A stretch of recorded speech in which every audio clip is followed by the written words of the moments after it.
제천이잖아요, 여기가. 네. 근데 제천 시내 이제까지 거의 유일한 영화관이었던 메가박스가 작년 초에 갑자기 휴업에 들어갔어요. 원래 2022년에 치러졌던 대청국제음악영화제 할 때까지만 해도 운영을 하고 있었는데 이게 끝나고 거의 계속 무인으로 운영되다시피 하면서 뭐 막 관객도 별로 안 오고 이러다가 결국 2023년 초에 휴업에 들어가더니 갑자기 잠정 폐업을 하게 됩니다.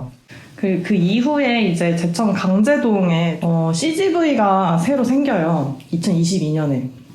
그래서 22년도에 제천국제음악영화제 할 때는 메가박스랑 CGV 둘 다 같이 했었어요.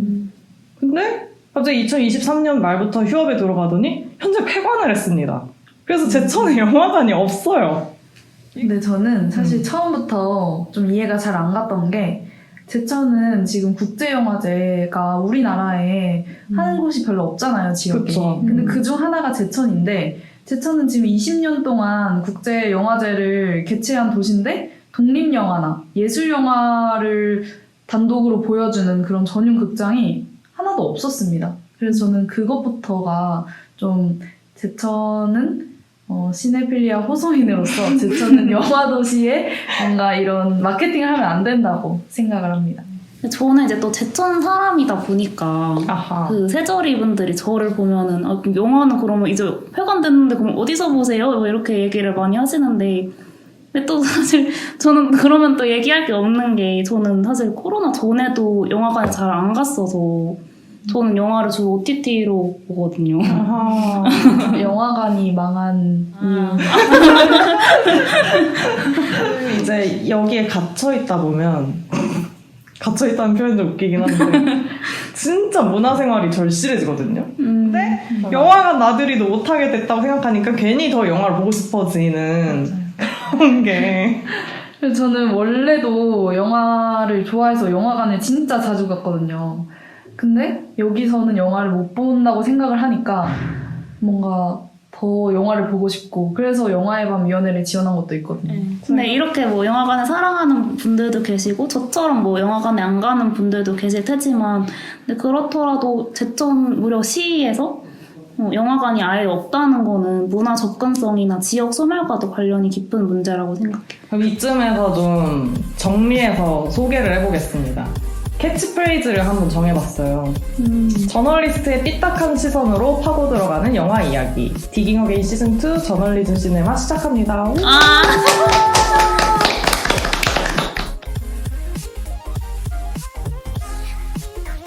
먼저 제 소개부터 드릴게요.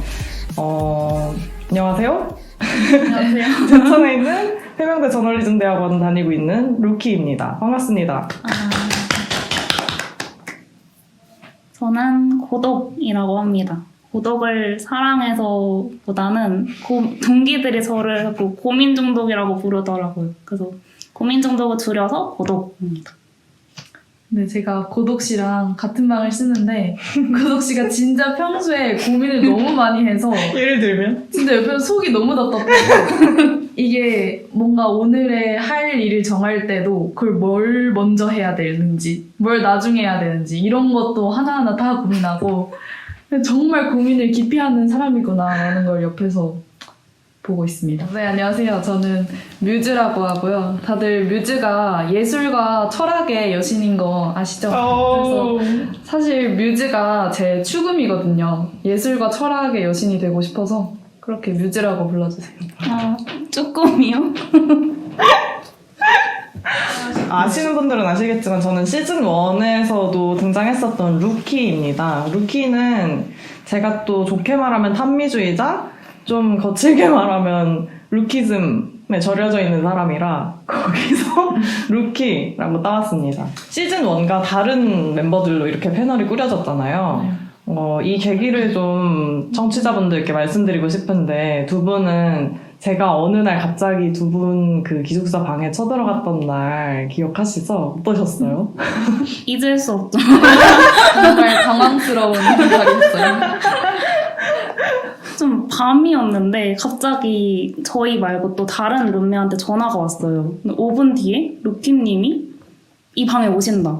근데 우리 둘을 보러 온다. 근데 그 루키님이랑 이렇게 지나가면서 이렇게 인사하고 약간 그냥 그 정도였는데 저희를 보러 오신다고 해서 그래서 사실은 제일 먼저 든 생각은 좀 무서웠어요. 진짜요? 왜 오시지? 왜 우리를 보러 왜 오시지? 했고 저희 잘못한 줄 알고 저희 같은 부서였거든요. 그래서 저희 부서에 무슨 일이 생겼나? 거기까지 제가 뭐라고. 근데 이제 그렇게 와서 얘기를 해주셨는데 뭐 이런 디깅 어게인을 같이 하자 이런 얘기여서 저는 사실 여기 세저리에 와서 영화 관련된 콘텐츠를 한번 해보고 싶긴 했거든요. 그래서 정말 좋은 기회다라고 생각을 하면서 안도를 한 기억이. 저는 그 뮤즈 씨의 표정을 보면서 딱 그 할 거라는 걸 알았어요. 저는 고독 씨의 표정을 보고 고민을 할 거라는 걸 알았어요.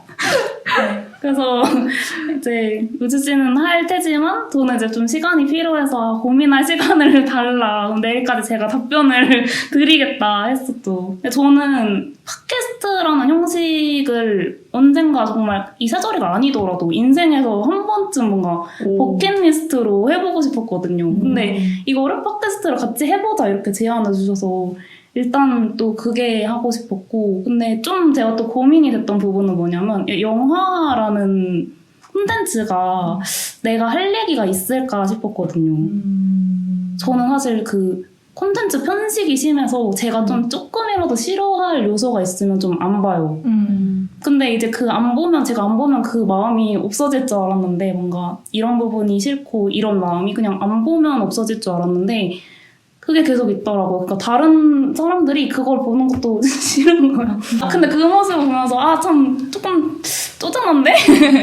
그래서 내가 이 부분에 대해서 어떻게 좀 비판하고 싶은 마음이 있는데 이거를 좀 해소를 해야겠다 싶었어요. 근데 그 해소를 하는 것도 좀 전문적으로 말하면 어렵잖아요. 그렇죠. 되게 그러니까 이 메시지를 전달하는 데서 약간 이거는 뭐 어떤 식에서 잘못됐고 이걸 하려면 저도 좀 정성을 들여야 되는데 또 그럴 것까지는 또 아니었던 거죠. 그래서 뭔가 이 팟캐스트를 같이 하면서 제가 그동안 이 콘텐츠는 어떤 부분에서 싫었는지에 대한 것도 좀 같이 공부를 하면서 공부까지는 아니더라도 같이 얘기하면서 네, 그 마음을 해소시켜보고 싶었어요.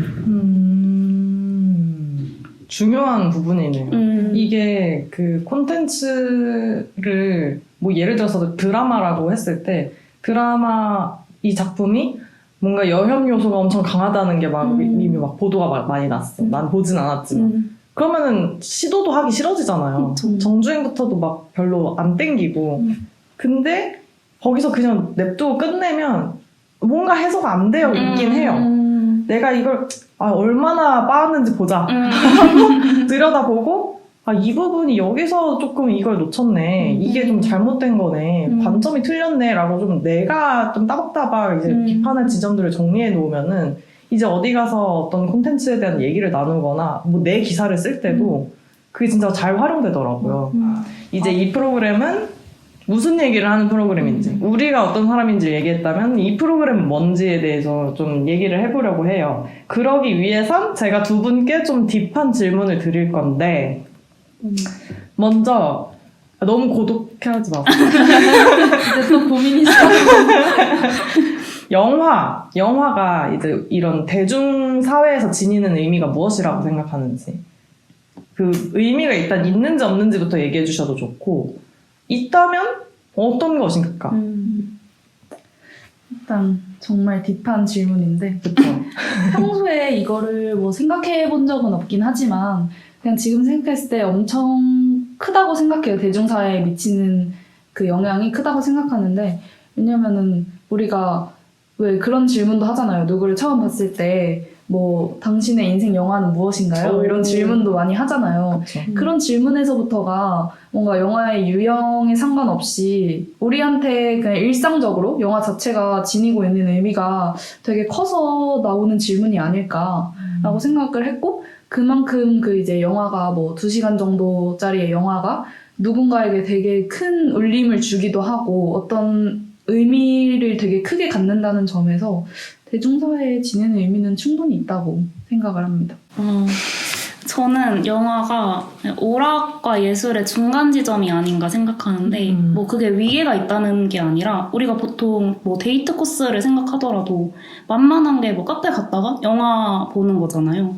그래서 정말 가깝고 쉬운 그런 가벼운 오락이다가도 뭐 한국에 내한하는 외국 감독들을 보면은 계속 얘기하는 게 한국 관객들의 수준이 너무 높다, 뭐 엄청 높다 이런 얘기들을 많이 하는데 뭐 그 근거가 자기 영화 많이 보니까 그렇게 뭐 칭찬해주는 거기도 하겠지만 근데 그만큼 동시에 뭔가 미학적이나 철학적 가치가 있다고 여겨지는 게 흥미로워요. 그래서 영화를 아예 안 보는 사람은 정말 많이 없는데 그렇다고 근데 또 한국 사회에서는 자기가 좀 영화 안다, 시네필이다 라고 말하려면 어떤 좀 추가적으로 고급의 조건을 충족시켜야 할 것 같은 뭔가 공부를 더 해야 될 것 같은 시네필이라고 당당하게 말하기는 또 어려운 것 같아요. 저도 그게 좀 불만이어서 저는 내가 생각하는 게 중요하다고 느끼는 편이에요. 내가 영화를 사랑한다.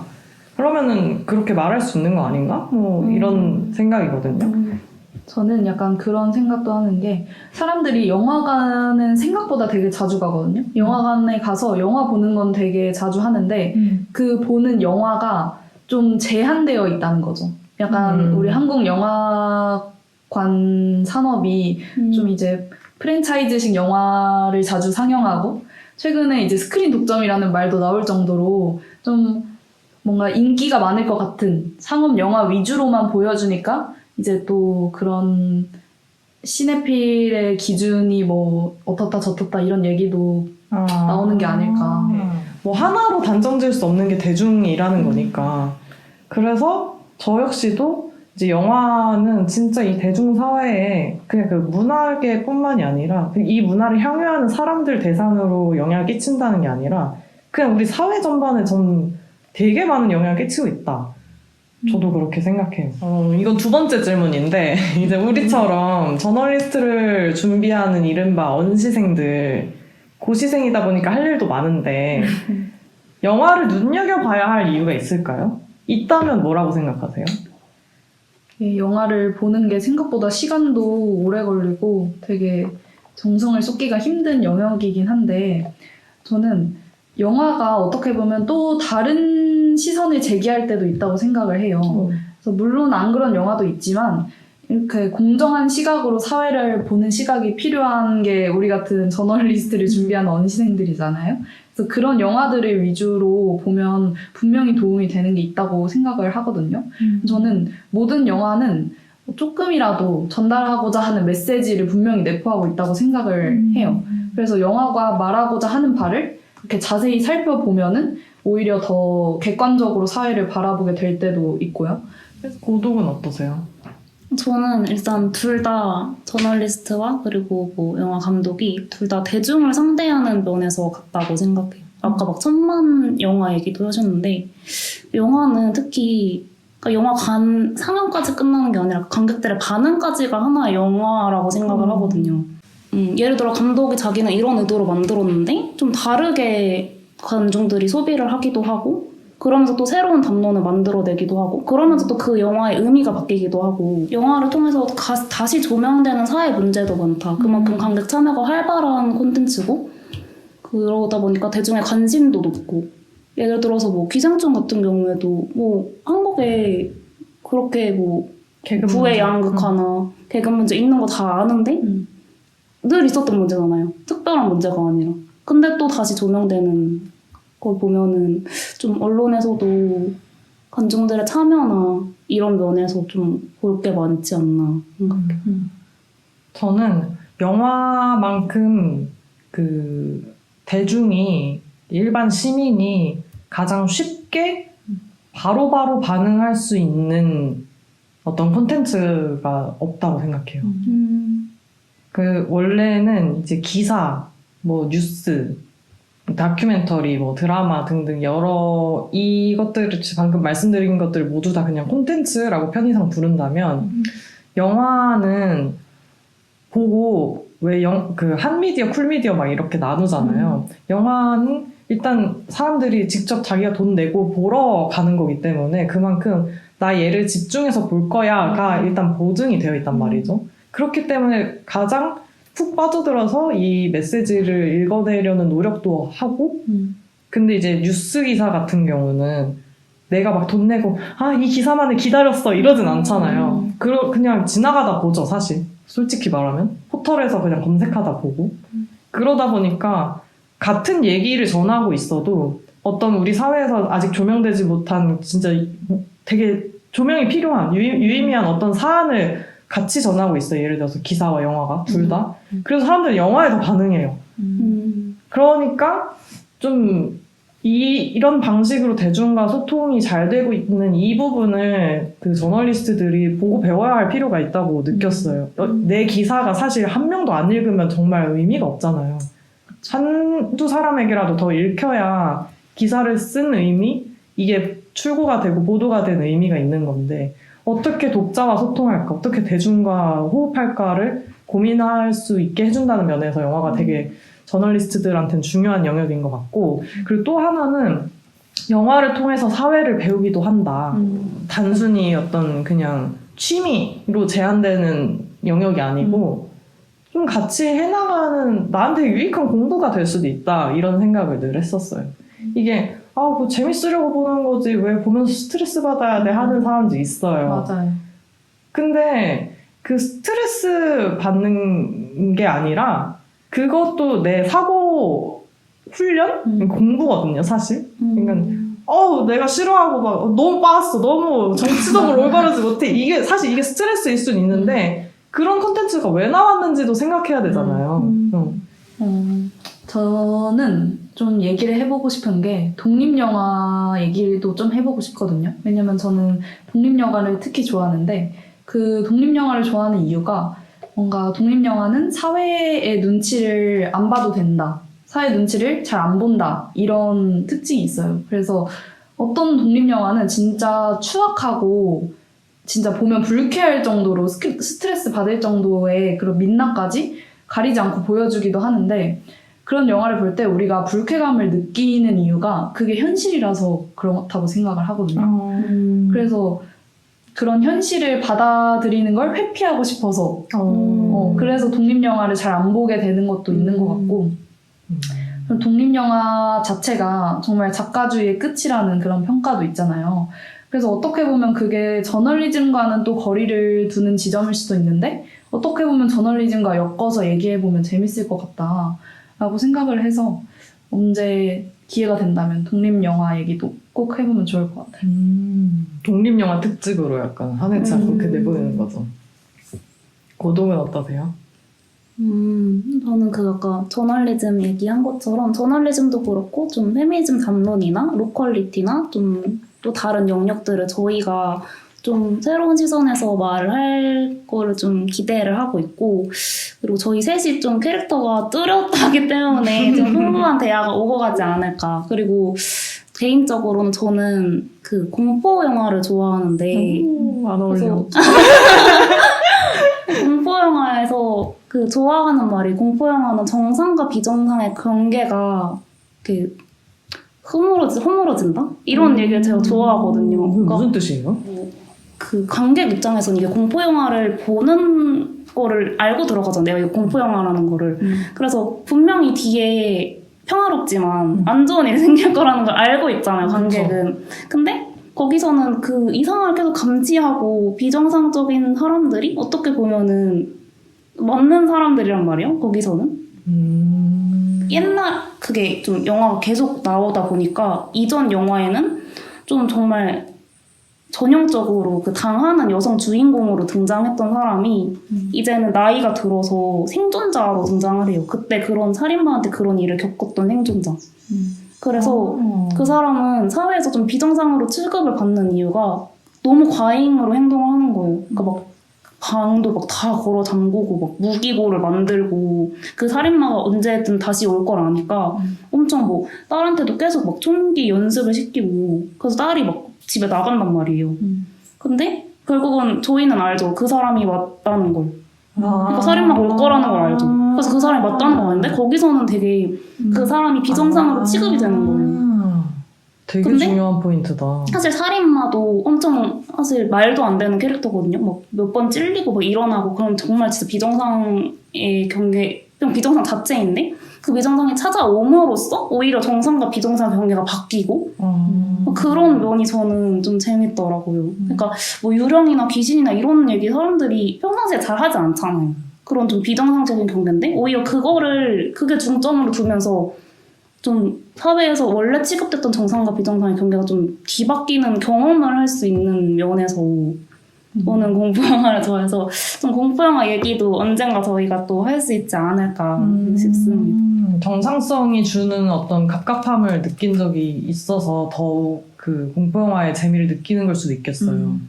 이게 뒤바뀌어 보거나 혹은 전복되는 경험을 현실에서는 할 수가 없으니까. 네. 그리고 또 언론이나 또 뭐 흔히 상업 영화라고 얘기하는 거에서 특정 재현이 반복되면 그게 스테레오타입이 되잖아요. 그렇죠. 좀 그러면서 답답함을 느끼던 것도 공포 영화에서 또 해소될 수 있는 부분도 있는 것 같아요.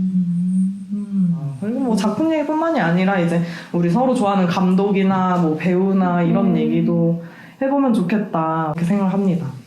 일단 얘기를 조금 해보니까 진짜 각자가 가지고 있는 뭔가 영화에 대한 가치관 같은 것도 다 다른 것 같고 그래서 앞으로 영화 얘기라고 하면은 할 얘기가 진짜 엄청 많잖아요. 폭이 엄청 넓으니까. 그래서 앞으로 본격적으로 할 영화가 더 기대가 되는 것 같고 아까 고동님이 말씀하신 것처럼 저는 영화 편식이 있는데 그 박스오피스 뭐 10위 안에 들거나 뭐 영화관에서 상영하는 영화 같은 거 잘 안 보거든요. 아트하우스 아니면은 잘 안 본단 말이에요. 그런 것도 뭔가 이 디깅 어게인을 하면서 좀 더 폭넓게 볼 수 있는 좀 마음가짐을 가지고 더 깊이 파헤칠 수 있도록 더 많이 보고 많이 생각해야 될 것 같습니다. 저희가 그래도 뭐 실시간 라디오는 아니었지만 어쨌건 그 녹음을 같이 하다 보니까 좀 서로 몰랐던 부분인데 여기서 갑자기 알게 되고 그 얘기를 또 갑자기 얘기가 폭발하고 이런 순간들이 있었잖아요. 그래서 뭔가 그런 게 좀 짜릿했던 것 같고 그래서 좀 현장의 이런 분위기를 좀 잘 살려서 청취자분들에도 전달하면 또 좋지 않을까 싶습니다. 그리고 그 하기 전에 이제 담비뉴스에 루키님이 올리신 파묘 미디어 비평을 읽었었거든요. 그래서 그것도 읽고 되게 약간 새로 신선한 뭔가 느낌을 받아서 미디어 비평을 이렇게 쓸 수 있구나. 그래서 그런 점에도 영향을 미치지 않았나. 오늘 프롤로그 무사히 잘 맞춰서 너무 즐겁네요.